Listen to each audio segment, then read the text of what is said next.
17. Transport elektron, fosforilasi oksidatif, dan pengaturan produksi ATP. Aliran elektron dari substrat ke oksigen merupakan sumber energi ATP, memperlihatkan keseluruhan pengaturan transport elektron dan fosforilasi oksidatif. Pada setiap putaran siklus asam sitrat, 4 pasang atom hidrogen dipindahkan dari isositrat, ketoglutarat, succinat, dan malat melalui aktivitas dengan dehidrogenasi spesifik. Atom hidrogen ini pada beberapa tahap memberikan elektronnya kepada rantai transport elektron dan menjadi ion H+ yang terlepas ke dalam medium cair. Elektron tersebut diangkut sepanjang rantai molekul pembawa elektron supaya elektron ini mencapai siktroma atau oksidasi siktokrom yang menyebabkan pemindahan elektron ke oksigen, yakni molekul penemuan elektron terakhir pada organisme aerobik. Transport elektron dan fosforilasi oksidatif terjadi pada membran mitokondria sebelah dalam. Pada sel eukariotik, hampir semua dehidrogenasi spesifik yang diperlukan pada oksidasi piruvat dan bahan bakar lain melalui siklus asam sitrat terletak pada bagian sebelah dalam mitokondria, yaitu matriks. Molekul pemindahan elektron dari rantai respirasi dan molekul enzim yang melakukan eksidasi ATP dan ADP dan fosfat terbenam di dalam membran sebelah dalam bahan bakar siklus asam sitrat seperti piruvat harus dipindahkan dari sitosol melalui membran mitokondria ke dalam bagian matriks di sebelah dalam sebagian tempat aktivitas dehidrogenasi. Reaksi pemindahan elektron merupakan reaksi oksidasi reduksi. Walaupun kita telah mengamati beberapa reaksi enzimatik yang melibatkan pemindahan atom hidrogen atau elektron dari satu molekul ke molekul lainnya, sekarang kita harus mengulas sifat-sifat reaksi bersifat dengan cara yang lebih kuantitatif. Reaksi tersebut disebut produksi dan reduktor molekul penerima elektron disebut peroksidasi atau oksidator. Senyawa produksi dan pengoksidasi berfungsi sebagai pasangan reduktor oksidator konjugat. Pasangan redoks sama seperti asam dan basa berfungsi sebagai pasangan asam basa.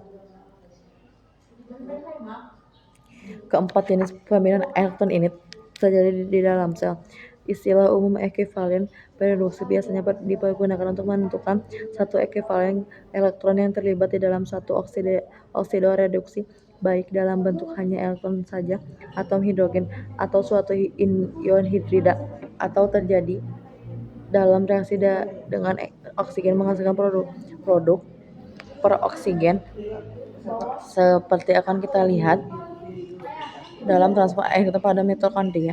Elektron dipindahkan dalam berbagai bentuk seperti hidrida, atom hidrogen, dan sebagai elektron di dalam tahap selanjutnya yang dikatakan oleh sitokrom.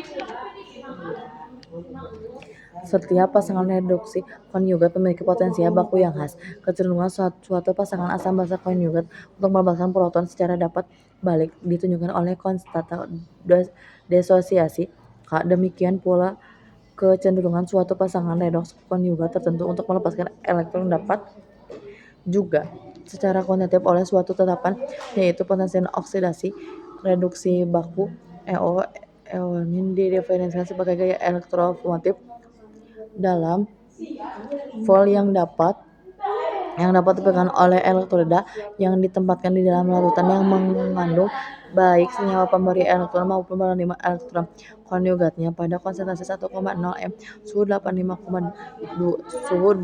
derajat Celcius dan pH 7,0.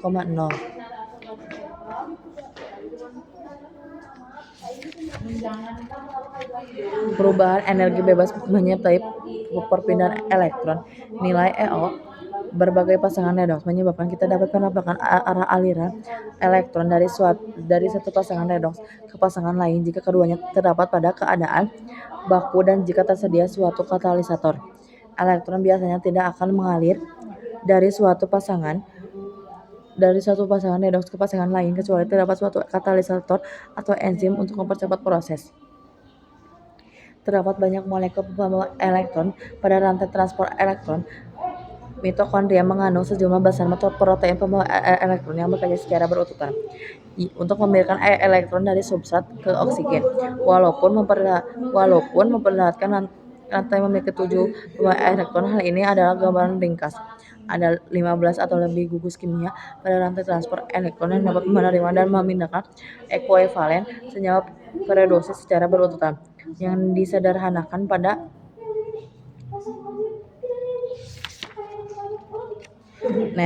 nukleotida perindin dengan fungsi pengumpulannya. Kebanyakan pasangan elektron yang masuk ke dalam rantai respirasi dihasilkan dari aktivitas dehidrogenase yang menggunakan enzim NAD+ atau NADP+.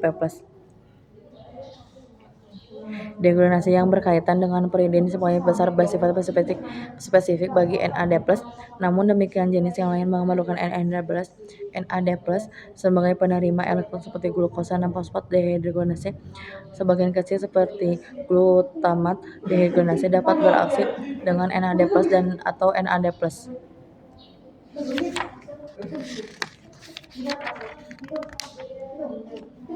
NADH dehidrogenase menerima elektron dari NADH. Pada tahap selanjutnya di dalam jalur utama transfer elektron, sepasang ekuivalen periodis dipindahkan dari NADH ke NADH dehidrogenase yang terletak di dalam membran mitokondria sebelah dalam. Pada reaksi ini, gugus prostetik yang terikat kuat pada NADH dehidrogenase menjadi terreduksi. Gugus protein ini adalah flavin monokleotida yang mengandung FMN yang mengandung suatu molekul vitamin B2 atau riboflavin.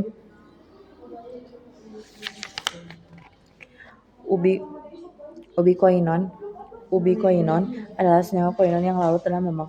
Pembawa ekuivalen produksi selanjutnya pada rantai respirasi adalah ubikoinon atau koenzim. Nama ubikoinon merupakan pencerminan sifat ubikoitas senyawa ini. Ubikoinon merupakan senyawa koinon yang larut di dalam lemak dengan rantai sisi samping isoprenoid yang amat panjang. Pada hampir semua jaringan mamalia, ubikoinon memiliki 10 unit isoprenoid berkarbon 5 pada rantai sisinya, dan karena ditunjukkan sebagai Ki10 atau KO-Ki10. Sitokrom adalah protein heme pembawa elektron. Senyawa sitokrom adalah protein mengandung besi pemindahan elektron dan berwarna merah atau coklat yang bekerja secara berurutan untuk mengangkut elektron dari ubi merah atau coklat dari ubikoinon molekul oksigen. Golongan ini merupakan protein heme dengan besi yang berada pada kompleks porfirin besi atau heme yang merupakan gugus prostetik serupa dengan pada hemoglobin. Walaupun ditemukan beberapa tahap sebelumnya dan semua dinamakan histohematin, sitokrom pertama-tama diperkirakan berfungsi di dalam oksida biologis oleh David Kaelin pada awal 1925.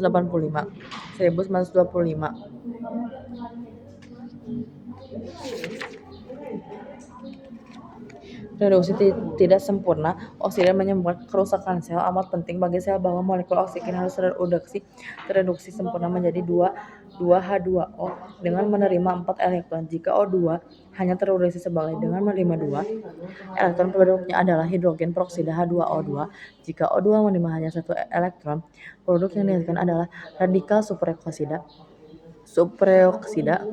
O2- hidrogen peroksida, dan superoksida amat beracun bagi sel karena senyawa tersebut bereaksi dengan komponen asam lemak tidak jenuh pada lipida membran sehingga merusak struktur membran. Senyawa pengangkut elektron selalu berfungsi dalam urutan spesifik.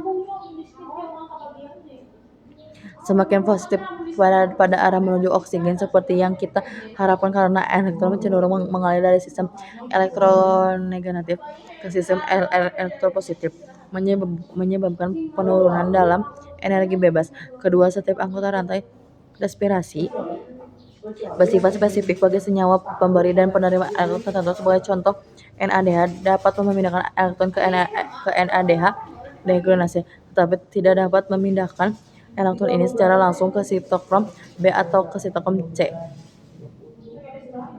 Senyawa penghambat spesifik yang bekerja pada tempat tertentu pada rantai respirasi juga telah banyak menolong penelitian transport elektron. Yang paling penting adalah 1. Rotenol, suatu produk tanaman yang amat beracun yang digunakan oleh orang-orang India Amerika Selatan sebagai racun ikan yang menghambat transport elektron, dan dari NH2 NADH ke ubikoinon.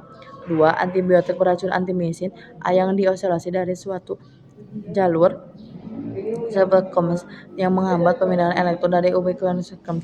Dan 3. Sianida, salah satu racun yang membawa kematian yang diketahui saat ini.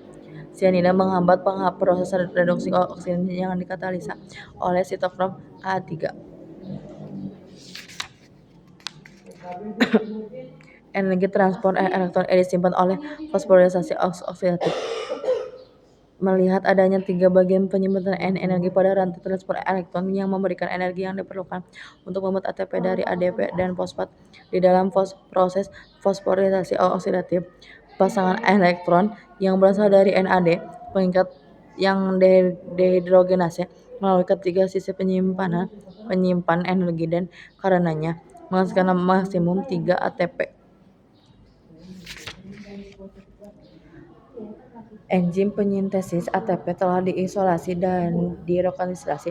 Selanjutnya marilah kita mengamati sistem enzim yang melakukan sintesis ATP pada membran mitokondria sebelah dalam kompleks enzim yang dinamakan ATP sintesis atau FO ATPase memiliki dua komponen utama FO dan F1. Komponen F1 menyerupai tombol pintu yang mencuat ke dalam matriks membran sebelah dalam. F1 pertama kali diekstrak dari membran dalam mitokondria dan dimurnikan oleh Ephraim Rasker dan koleganya. F1 sendiri tidak dapat membuat ATP dari ADP dan fosfat dalam bentuk terisolasi ini, tetapi molekul tersebut dapat menghidrolisis ATP menjadi ADP dan fosfat dan karenanya juga disebut F1 ATPase. Bagaimana energi redoks dari transport elektron dipindahkan ke ATP sintesis. Pada bagian terdahulu dari bab ini, kita telah mengamati proses transport elektron dan struktur ATP sintesis. Sekarang kita sampai pada perantaranya utama, bagaimana rantai transport elektron bekerja sama dengan ATP. Ini telah menjadi satu di antara problem yang paling sulit dan menantang dalam penelitian biokimia dalam sel. Walaupun sekarang kita mengetahui banyak tentang manfaat energi ATP di dalam reaksi biosintetik, kita masih belum mengetahui dengan tepat pada tingkat molekuler bagaimana ATP dihasilkan selama fosforilisasi oksidatif. Hipotesis kaitan kimiawi mengemukakan bahwa transport elektron dikaitkan dengan sintesis ATP oleh serangkaian reaksi berurutan. Hipotesis kaitan konformasi mengemukakan bahwa pemindahan elektron di sepanjang ranting respirasi menyebabkan suatu perubahan konformasi komponen protein pada membran sebelah dalam untuk menghasilkan bentuk berenergi tinggi. Hipotesis kimiasmotik yang dikemukakan oleh ahli biokimia Inggris Peter Mitchell menimbulkan prinsip-prinsip baru yang amat berbeda. Teori ini menganggap bahwa transport elektron memompa H+ dari matriks melalui membran dalam mitokondria menuju fase cair di sebelah luar. Jadi menghasilkan suatu gradien H+ di sepanjang membran dalam.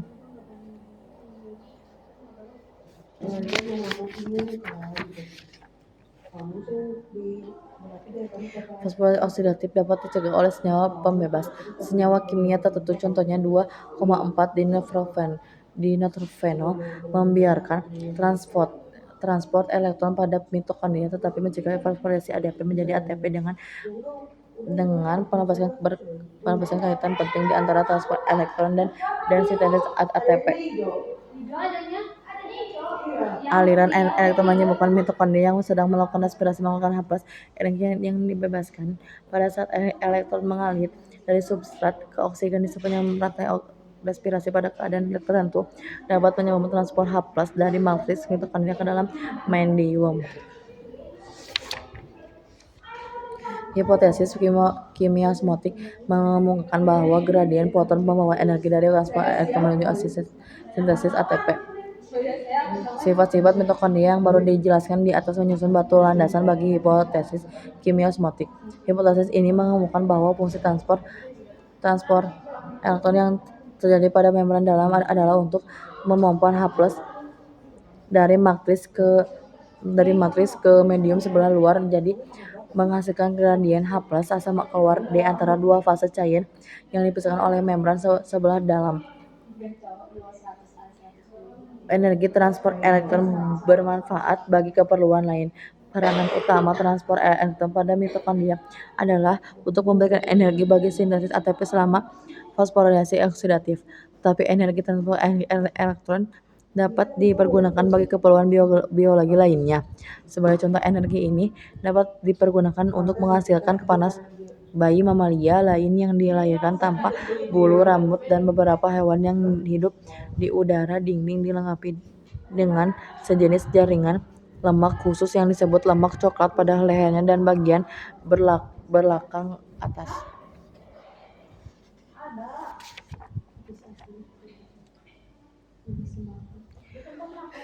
Pembentukan ATP oleh fosforisasi oksidatif diatur oleh kebutuhan sel. Sekarang marilah kita memikirkan bagaimana pembentukan ATP yang berkaitan dengan pengangkutan elektron diatur persamaan reaksi bagi oksidasi NADH oleh mitokondria memperlihatkan bahwa fosfat dan ADP seperti juga oksigen diperlukan bagi berlangsungnya transport elektron. Pada saat terjadinya transport elektron, fosfat dan ADP akan dipindahkan dari sitosol dan ATP akan bertumpuk. Sistem ini akhirnya mencapai keadaan dengan hampir semua ADP akan berubah menjadi ATP oleh fosforisasi oksidatif.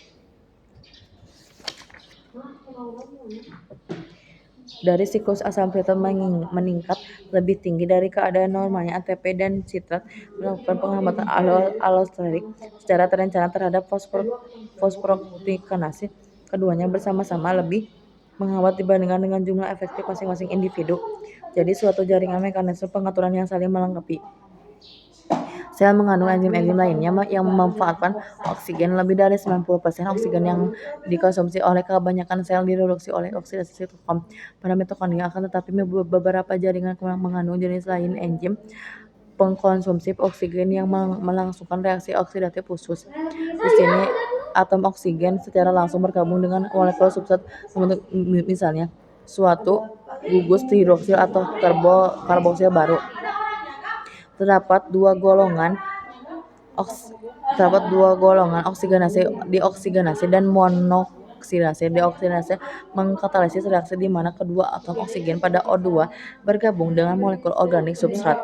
Contohnya, deoksinase adalah proteokatalisis yang mengkatalisis terbukanya cincin katekol oleh reaksi dengan O2. AH adalah substrat utama yang menerima atom oksigen dan BH2 memberikan H2 untuk mereduksi oksigen lain menjadi H2O. Karena hampir semua monooksigenase mengatalisa reaksi di mana substrat utama menjadi terhidroksilasi. Golongan ini juga disebut hidroksilase. Enzim tersebut kadang-kadang dinamakan oksidase berfungsi campuran karena golongan ini mengoksidasi dua substrat yang berbeda secara bersamaan.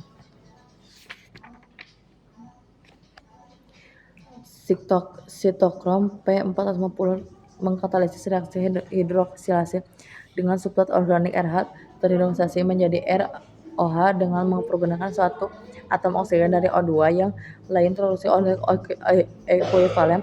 Produksi ini yang berasal dari NHDH atau NADPH, tetapi biasanya disampaikan P450 oleh suatu protein besi